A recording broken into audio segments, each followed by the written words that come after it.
কবিরহাট থেকে দুইজন বোন তারা এসেছিলেন ভিকটিম হিসাবে গত 29 তারিখ।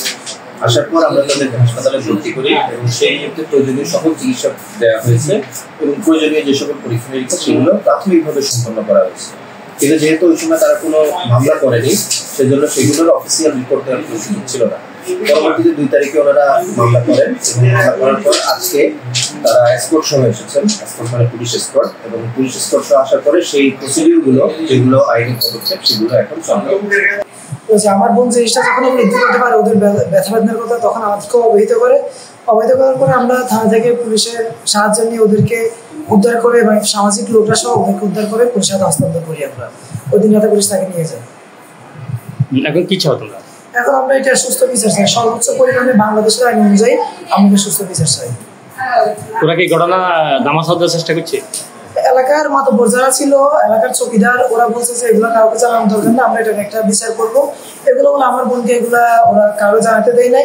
যখন এই যে 2-3 দিন যাওয়ার পরে আমার বোন যখন দেখছে বাকিদের অবস্থা খারাপ হইতেছে, তাদের প্রস্তাব ধরতেছে, কুলার আলবর্ণ হয়ে গেছে, হাঁটতে পারতেছে না, তখন জিনিসটা আমাদেরকে উনি জানায়, বলে যে আমি তো একটা আপনাদের সাহায্য করবো না, এটা আমি থানায় এনে যাবো।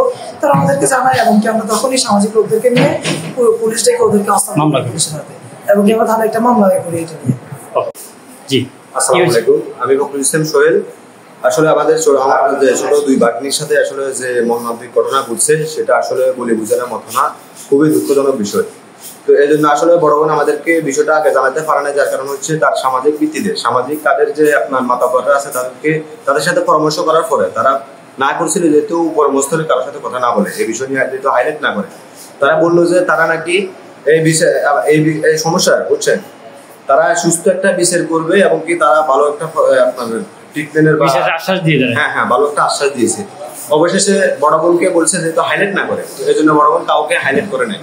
হাইলাইট না করার পরবর্তীতে যখন ধরো মোটামুটি আপনার 2-3 দিন হয়ে গেছে, 2-3 দিন হয়ে যাওয়ার পরে যখন দেখতে যে ছোট বাচ্চাগুলো আপনার এগুলো আপনার মানে শারীরিক দিক দিয়ে পরিণতি খারাপ হচ্ছে, তাদের একটা ফর্সাপের সমস্যা হচ্ছে, হ্যাঁ ছোট বাচ্চাগুলো ফর্সাপের সমস্যা হচ্ছে, ব্যথা বেদনা আপনার অনুভব করতেছে, ঘুমাতে পারতেছে না, তখন মানে বড় বোনের মধ্যে আপনার তখন মানে দুর্বলতা চলে আসছে বুঝছেন, যে ছোট বাচ্চাগুলোর পরিস্থিতি খারাপ দেখে তখন অবশেষে বড় বোন আমাদেরকে জানানোর জন্য বাধ্য হলো বুঝছেন। তো ঘটনাস্থলে আমরা পরবর্তীতে যখন আমাদেরকে রাতের বেলা জানাইছে, আমরা রাতের বেলায় গিয়েছিলাম, আমি আমার বাইরে আরো আসছিল, আমরা সবাই গেলাম।